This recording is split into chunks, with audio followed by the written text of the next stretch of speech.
दोस्तों कैसे हो आप सब बढ़िया। चलिए स्टार्ट करते हैं अपना NABARD grade A crash course. आप सभी को पता होगा कि हमने NABARD grade A crash course start किया है एग्रीकल्चर से। अगर ना पता हो तो जाइए, ऑल इन वन चैनल पे प्लेलिस्ट अपलोडेड ऑलरेडी है, जाइए नंबर 1 से स्टार्ट करके देखिए। तो दोस्त आप सभी को पता होगा ये फ्री क्रैश कोर्स है, बिल्कुल फ्री है, कोई हिडन चार्ज नहीं है और to the point exam oriented कम टाइम में कवर करना, बिल्कुल इम्पॉर्टेंट टॉपिक जो एग्ज़ाम के लिए इम्पॉर्टेंट है, जिससे एग्ज़ाम ये क्रैक किया जा सकता है कम से कम टाइम में। तो ये उनके लिए तो बहुत महत्वपूर्ण है जो बिल्कुल नहीं पढ़े हैं और अभी भी टाइम है, पढ़ सकते हैं। इम्पॉर्टेंट टॉपिक्स बिल्कुल स्मार्टली एग्ज़ाम ओरिएंटेड, फालतू के सब कुछ पढ़ने की ज़रूरत नहीं है, जो एग्ज़ाम में आता है वो पढ़ना है। तो वही चीज़ें मैं वहाँ यहाँ पढ़ाऊँगा, उसी टॉपिक को पढ़ाऊँगा जो एग्ज़ाम में आएँगे, एग्ज़ाम के लिए इम्पॉर्टेंट है, जिससे एग्ज़ाम ईज़िली निकाला जा सकता है। तो दोस्त डरो मत, हम तुम्हारे साथ हैं। एग्ज़ाम तुम निकाल सकते हो, एग्ज़ाम बहुत आसान है, बहुत आसान है। ज़रूरत है तो बस स्ट्रैटेजी की, स्मार्टनेस की कि भाई एग्ज़ाम को क्रैक करना है तो कैसे करना है। समझ रहे हो दोस्त? तो देखो कौन सा टॉपिक इम्पोर्टेंट है, कौन सा टॉपिक तुमने कभी पढ़ा ही नहीं है, कॉमन सेंस ही नहीं है तुम्हारे मतलब लाइक डेवलप किया है उससे रिलेटेड। तो उस टॉपिक को हम कवर करेंगे पहले। तो हमने एग्रीकल्चर से स्टार्ट किया है और ये उनके लिए भी इम्पोर्टेंट है, ये क्रैश कोर्स उनके लिए भी इम्पोर्टेंट है जो ऑलरेडी पढ़ रखा है चीज़ें, बट बहुत ज़्यादा ही पढ़ लिया, बहुत मल्टीपल सोर्सेज से पढ़ लिया। उनके पास कोई कंसोलिडेटेड मटेरियल है ही नहीं, वो रिवाइज नहीं कर पा रहे, एंजाइटी आ रही है। तो दोस्त घबराओ नहीं, हम तुम्हारे साथ हैं, ये कोर्स तुम्हारे लिए ही है। समझ रहे हो? ये कोर्स तुम्हारे लिए है ताकि तुम रिवाइज आसानी से कर दो, बाकी चीज़ें जो पढ़ रखा है उस पे विश्वास करो कि हाँ एग्जाम में आएगा तो कुछ हम लिख देंगे, कुछ ट्रिक टिक मार देंगे हम। बट अभी कॉन्फिडेंस तुम्हें बढ़ाना है, खुद का कॉन्फिडेंस बढ़ाना है तो ये रिवीजन वीडियो देखो। इसे मैं 3 पार्ट में, अलग-अलग पार्ट में डिवाइड कर रहा हूँ ताकि इन्फॉर्मेशन भी रिटेन हो, तो तुम्हारा कॉन्फिडेंस बढ़ेगा, बूस्ट होगा, तुम्हें अच्छा लगेगा। जब अच्छा फ़ील करोगे तभी एग्ज़ाम में भी अच्छा कर पाओगे। समझ रहे हो दोस्त? तो इसीलिए पहले मैं वीडियो अपलोड करता हूँ, उसका रिवीजन क्रक्स बनाता हूँ, फिर देन एमसीक्यू कराता हूँ ताकि इन्फॉर्मेशन पूरा रिटेन हो जाए, रट्टा मार जाए कि एग्ज़ाम में आते ही तुमको विजुअल्स दिखे कि भाई सर ने ये पढ़ाया था। फिर आके तुम कमेंट करो कि हाँ ये क्वेश्चन एग्जाम में आया था, डायरेक्टली रिफ्लेक्ट कर गया। जाके देखो, मैंने ईपीएफओ के कोर्स अपलोड किए हैं, उसमें से कितने क्वेश्चन डायरेक्टली आ गए एग्जाम में इसी यूट्यूब चैनल से। कुछ बच्चों ने कमेंट किया है और मैंने मना किया भी कि मत करो यार कमेंट, कोई दिक्कत नहीं है ये सब कि कितना आया था कितना नहीं। जिसको जेन्युइन चीज़ें फाइंड करनी होती है मिल जाता है भाई, किस्मत वाले होते हैं। हज़ारों के सामने ये चीज़ें दिखेंगी मेरी वीडियोज़, लेकिन क्लिक करने सिर्फ 2% ही लोग आते हैं। तो अपने आप को किस्मत वाला समझो, कॉन्ग्रेचुलेशंस, तुम सही जगह पे आए हो। सिलेक्शन मिलेगा, सिलेक्शन दिलवाएंगे तुमको, जैसे भी दिलवाएंगे, तुमको रट्टा मरवाएंगे या कुछ भी कराएंगे, रेपिटेशन कराएंगे, तुम किसी तरीके से ले लो, मेरा मेन पर्पज है भाई तुमको सिलेक्शन दिलाना, बस इतना समझ लो। अब वो कैसे भी दिलाऊं मैं, अब तुम्हारा भी पर्पज यही होना चाहिए भाई। वो स्मार्ट वर्क वाले गेम में मत आओ, स्मार्ट वर्क आलसी बन जाना एकदम। स्मार्ट वर्क ये नहीं है वो नहीं है, रट्टा नहीं मारेंगे। अरे भाई जहाँ पे जरूरत पड़ेगी वो करना पड़ेगा। लोग आईएएस पीसीएस निकाले हैं भाई ये सब करके। ऐसे ऐसे लोगों से मैं मिला हूँ कि जो मतलब तुमको देख के बात करके लगेगा इसको तो कुछ पता ही नहीं होगा। भाई उन्होंने मेहनत की, हार्ड वर्क किया, जहाँ पे याद करना हुआ, रट्टा मारना हुआ रटा, रिपीट किया। समझ रहे हो? जो बोरिंग चीज़ें थी उसको किया बार बार, तब जाके वो जाके सिलेक्शन पाए हैं। और जो स्मार्ट थे भाई, इंटेलिजेंट थे, सब कुछ था उनके पास, बट नहीं कर पाए। क्यों? क्योंकि आलसी थे वो। जहाँ पे याद करने की बात आती तो बोलते थे कि हम तो स्मार्ट हैं, हम नहीं याद करेंगे, हम क्यों रट्टा मारें। भाई मारना पड़ेगा भाई, आधा लोग तो दुनिया झूठ बोलती है। जहाँ पे रट्टा मारना होता है वहाँ भी बोलती है कि नहीं रट्टा नहीं मारा। अरे भाई अगर तुमको मान लो एग्जाम में कहीं यूपीएससी का मान लो मेंस का एग्जाम आ रहा है, कोट लिखना है किसी का, तो क्या तुम अपने से बना के लिखोगे वहाँ पे, या उस इंसान का डबल इन्वर्टेड कॉमा में लिखोगे? याद करना पड़ता है भाई, ज़रूरी होता है। तो दूसरों का बहुत कम सुनो, अपना दिमाग लगाओ कि तुम कैसे स्कोर करते हो नंबर, तुम्हारे मार्क्स कैसे आते हैं, तुमको कैसे पढ़ने में मज़ा आता है। अल्टीमेटली तुमको मज़ा तभी तो आता है जब तुम्हारे नाम होते हैं, नंबर्स आते हैं, मार्क्स आते हैं, सिलेक्शंस होता है। तुम्हारा फोकस सिलेक्शन होना चाहिए, एक्सक्यूज नहीं कि अब मैं ऐसे नहीं करूँगा कूल बनने के चक्कर में, दूसरों को दिखाने के चक्कर में। कूल ना बनो बेटा, टाइम नहीं है तुम्हारे पास, समय कम है। अगर ज़्यादा अटेम्प्ट दिए हो तो अच्छे से इन वीडियो को देखो यार। क्वेश्चन आने की प्रोबेबिलिटी तो बहुत ज़्यादा है, आ जाएंगे, लेकिन मेरा मेन फोकस है ना तुम्हारे माइंड को ऐसे डेवलप करे ना, तुम क्वेश्चन सॉल्व करो। अगर ना भी आए ना तो ये जो तुम कॉन्सेप्ट समझ रहे हो उसका यूज करके तुम ऑप्शन एटलीस्ट एलिमिनेट कर पाओ, एक एमसीक्यू का एप्टीट्यूड डेवलप कर पाओ कि क्वेश्चन नहीं आता तो कैसे यार एलिमिनेट करूं और मैं आंसर तक पहुंचूं। और सही बताऊं, मैक्सिमम लोग के सिलेक्शंस ऐसे ही होते हैं, जो बिल्कुल फ्री माइंड ओपन होके जाके कॉन्शियसली एकदम एग्जाम को देते हैं। एग्जाम से कुछ आवर्स पहले पढ़ते नहीं है, बंद कर देते हैं बिल्कुल, एकदम फ्री होके जाते हैं, जिनको लगता है कोई एक्सपेक्टेशन ही नहीं है।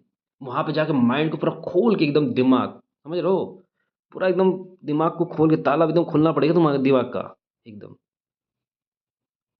वो जाके वहाँ पे आराम से करते हैं, एक एक ऑप्शन पढ़ेंगे, देखेंगे यार ये तो कॉमन सेंस से कर सकते हैं, ये ऑप्शन तो होगा ही नहीं है, कीवर्ड्स को मैच कराएंगे। तो तुमको भी वैसे कराना है, और हम इन वीडियो में के जरिए हम करेंगे, तुम्हें सिखाएंगे चीज़ें। तो इसलिए वीडियो को अंत तक देखो और सिलेक्शन के चांस बढ़ाओ यार। बेसिकली गारंटी तो कोई नहीं देता, बट मैं ये कहता हूँ कि यार अगर मुझे अच्छे से फॉलो करोगे ना, ऑफ कोर्स तुम पॉजिटिविटी पाओगे, ठीक है। और इस कोर्स को अपने दोस्तों तक पहुंचाओ, शेयर करो यार, उनको भी पता चले कुछ जेन्युइन चीज़ें आई हैं यूट्यूब पे पहली बार। चलो स्टार्ट करते हैं देन। हमने लास्ट वीडियो में पढ़ा था बेसिकली एग्रीकल्चर के बारे में, एग्रीकल्चर के डेफिनेशंस के बारे में, एग्रीकल्चर को as a science as a art क्या है एग्जांपल देकर पढ़ा था स्टोरी फॉर्मेट में। आज हम पढ़ेंगे स्कोप और इम्पोर्टेंस ऑफ एग्रीकल्चर दोस्त। तो दोस्त आइए फिर एक कहानी से स्टार्ट करते हैं। कहानी क्या है, तो सोचिए, सोचो एक दिन सुबह उठते ही आपको पता चले कि मार्केट बंद है, कोई सब्जी नहीं, कोई दूध नहीं, कोई अनाज नहीं, और फिर रियलाइज हो पूरे देश की इकोनॉमी रुक गई है। ऐसा क्यों? Because agriculture is not just a sector, it's the heartbeat of India। और नाबार्ड ग्रेड ए में ये चैप्टर गारंटीड स्कोरिंग है। आज हम इस चैप्टर को स्टोरी लॉजिक और एग्जाम्पल के साथ समझेंगे ताकि आपको याद भी रहे और एग्जाम में अच्छे मार्क्स स्कोर कर पाओ और कोई क्वेश्चन छूट ना पाए। तो चलिए शुरू करते हैं। Food security, food security India's backbone. Imagine a family where kitchen empty हो जाए, पैनिक हो जाता है, राइट। किचन अगर जहाँ पे बिल्कुल खाली हो जाए तो पैनिक तुरंत हो जाता है, राइट। अब सोचो 140 करोड़ लोगों का किचन, 140 करोड़ लोगों का किचन, सोचो। तो एग्रीकल्चर इंश्योर करता है India never reaches that panic stage. India is the largest producer of milk, pulse, jute.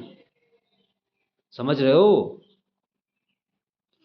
Kitchen अगर तुम्हारा एम्प्टी हो जाता तुम पैनिक हो जाते हो, अरे सामान नहीं, ये नहीं है, वो नहीं, खत्म हो गया, क्या होगा, बहुत सोचने लगते हो।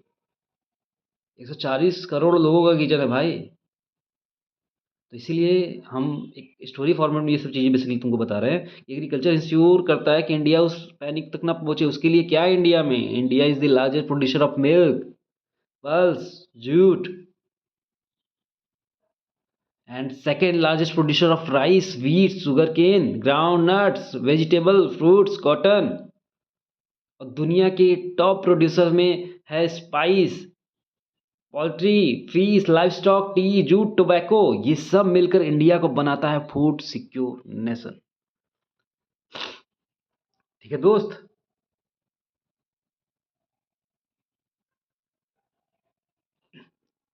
तो यही है, स्क्रीन पे देख लो एक बार फिर से। एग्रीकल्चर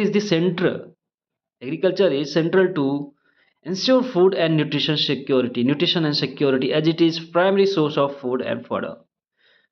इन फिर ए में है, India is the world largest producer of milk, pulse, jute and ranks as the second largest producer of rice, wheat, sugarcane, groundnut, vegetables, fruits, and cotton. It is also one of the leading producer of spice, fish, poultry, livestock, and plantation crops. And B, India remains among top three with respect to production of different agriculture products like paddy, wheat, pulses, groundnuts, rapeseeds, natural products, vegetables, sugarcanes, tea, jutes, cotton, tobacco, leaves, and so on. Now let's come to contribution to GDP. Agriculture contributions to GDP. तो 2020-21 में economic survey का according agriculture का GDP contribution 19.9 तक पहुंच गया, highest in 17 years. जब pandemic में सब रुक गया था, एग्रीकल्चर ही एक सेक्टर था जो पॉजिटिव ग्रोथ दे रहा था, इसलिए इसको इकोनॉमिक स्टेबलाइजर भी बोला जाता है। तो याद किए रहो दोस्त, एग्रीकल्चर को इकोनॉमिक स्टेबलाइजर भी बोला जाता है। और एग्रीकल्चर की जीडीपी कंट्रीब्यूशन 19.9% तक पहुंच गया था।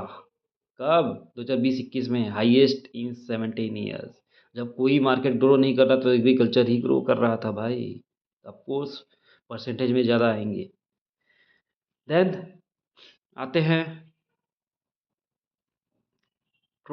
It provides employment. तो basically agriculture is act as employment generator. India में 51% वर्कफोर्स एग्रीकल्चर से लाइवलीहुड अर्न करता है। कितना परसेंट? 51% वर्कफोर्स एग्रीकल्चर से लाइवलीहुड अर्न करता है। रूरल इंडिया के 70% हाउस होल्ड डायरेक्टली डिपेंड होते हैं एग्रीकल्चर पे।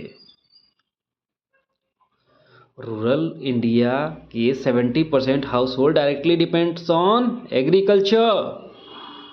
स्मॉल फार्मर के लिए ये प्राइमरी इनकम सोर्स ही है। नहीं दोस्त, ये स्मॉल फार्मर के लिए ये प्राइमरी इनकम सोर्स ही नहीं, सर्वाइवल टूल भी है। समझ रहे हो? ये प्राइमरी इनकम सोर्स ही नहीं है, सर्वाइवल टूल भी है। तो नाबार्ड यहाँ से ही रोल प्ले करता है रूरल डेवलपमेंट, क्रेडिट सपोर्ट और लाइवलीहुड ट्रेनिंग का। आइए दोस्त नेक्स्ट पे चलते हैं, India's export power house.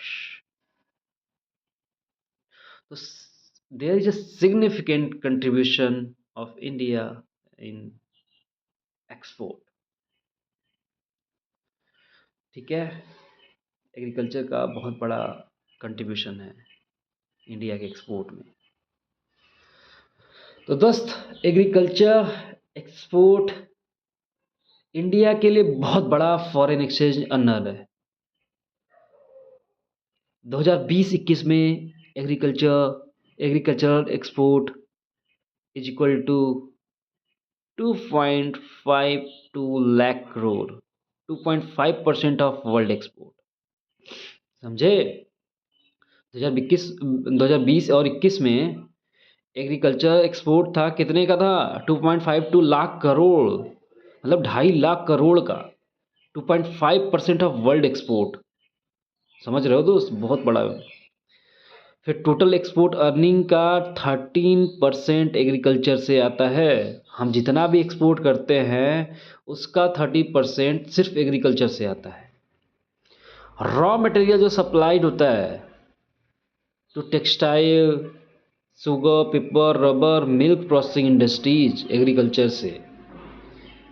Textile, sugar, paper, rubber, milk processing industries को जो रॉ मटेरियल सप्लाई होता है एग्रीकल्चर से, तो एग्रीकल्चर से इंडस्ट्री, इंडस्ट्री से इकोनॉमी, इकोनॉमी से एम्प्लॉयमेंट। ये प्योर चेन है भाई जो कि कनेक्टेड है। एक भी इधर डगमगाया ना तो चीज़ें गई, ठप हो जाएगी पूरा इकोनॉमी। समझ रहे हो दोस्त? तो एग्रीकल्चर से इंडस्ट्री, इंडस्ट्री से इकोनॉमी, इकोनॉमी से एम्प्लॉयमेंट जनरेशन होता है। एग्रीकल्चर के वजह से ही तो इंडस्ट्री चलते हैं भाई, रॉ मटेरियल कौन देता है? और इंडस्ट्री प्रोडक्शन करती है तभी तो इकोनॉमी बढ़ती है, इकोनॉमी बढ़ती है तभी तो लोग और जॉब क्रिएशन होता है, एम्प्लॉयमेंट बढ़ते हैं। This is in an cycle. Right, आइए दोस्त चलते हैं अलाइड सेक्टर पे। Allied sector, the hidden heroes. Agriculture सिर्फ खेती नहीं है दोस्त, समझ रहे हो? There are powerful allied sectors as well. For example, horticulture, fisheries, forestry, dairy, poultry, apiculture, sericulture. ये सेक्टर्स रूरल इंडिया में एडिशनल इनकम देते हैं, सीजनल अनएम्प्लॉयमेंट रिड्यूस करते हैं, रीजनल इम्बैलेंस कम करते हैं, स्मॉल एंड मार्जिनल फार्मर को ईयर राउंड सपोर्ट देते हैं। इसी को हम बोलते हैं farm to non farm transformation. तो दोस्तों, अब आप समझ गए होंगे, agriculture is not just a sector, it is India's identity. और नाबार्ड एग्जाम में अगर ये चैप्टर आ गया, आपका स्कोर लॉक हो जाएगा। तो दोस्त, नेक्स्ट वीडियो में हम पढ़ेंगे branches of agriculture. High scoring topic है दोस्त, बट उसके पहले हम आपको रिवीजन देंगे, रिवाइज करवाएंगे, इन्फॉर्मेशन को रिटेन कराएंगे। हमारा पर्पज़ है कि एग्जाम में आप मार्क्स लाएं, सिलेक्शन पाएँ। Selection is the main purpose of this course. तो वीडियो अगर अच्छा लगा हो तो दोस्त लाइक करिए और शेयर करिए दोस्तों के साथ जितना पॉसिबल हो सके, और चैनल को सब्सक्राइब जरूर करिए। इससे दोस्त हमारा भी मोटिवेशन बनता है कि आपके लिए और वीडियोज लाएं जल्दी जल्दी, और जल्दी से जल्दी आपको चीज़ें आपके माइंड में फिट किया जाए, एग्ज़ाम के लिए आप रेडी हो जाओ। तो मिलते हैं नेक्स्ट क्लास में रिवीजन क्रक्स के साथ। स्टे ट्यून्ड देन, जय हिंद।